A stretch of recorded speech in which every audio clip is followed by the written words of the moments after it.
6-bob asosiy vositalar harakati.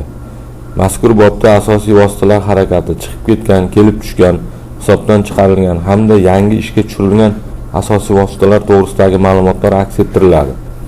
Ko'rsatkichlar 1000 so'mda ko'rsatiladi. 260-satrda foydalanishdan chiqarilgan asosiy vositalarning jami qiymati ko'rsatiladi. 261-satrda 260-satrdan tugatilgan hisobdan chiqarilgan asosiy vositalarning qiymati ko'rsatiladi. 262-satrda qayta baholash tufayli kamaygan qiymat ko'rsatiladi. Bu satrni moliyaviy hisobotni xalqaro standartlar bo'yicha buxgalteriya hisobini yurituvchi korxonalar to'ldiradi.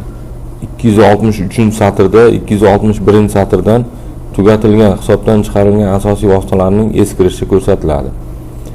264-satrda hisobot yilida jami kelib tushgan eski va yangi asosiy vositalarning qiymati ko'rsatiladi.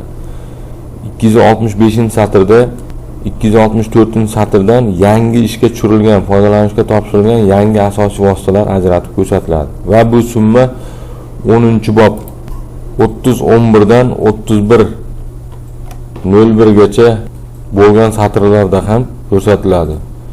Chunki ushbu satrlarda yangi investitsiya ko'rsatkichlari to'ldiriladi.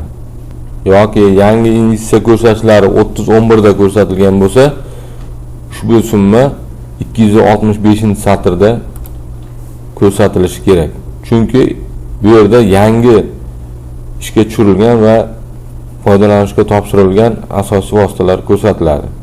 Agar 5-bob 257-satrda tugallanmagan qurilishlar bo'lmasa, ushbu ko'rsatkich 265-satrda ko'rsatiladi. 266-satrda qayta baholash tufayli oshgan qiymat ko'rsatiladi. Bu satrni moliyaviy hisobotni xalqaro standartlar bo'yicha buxgalteriya hisobini yurituvchi korxonalar to'ldiradi. Ma'lumotlar kiritilgandan keyin saqlash tugmasini bosib, navbatdagi bobga o'tiladi.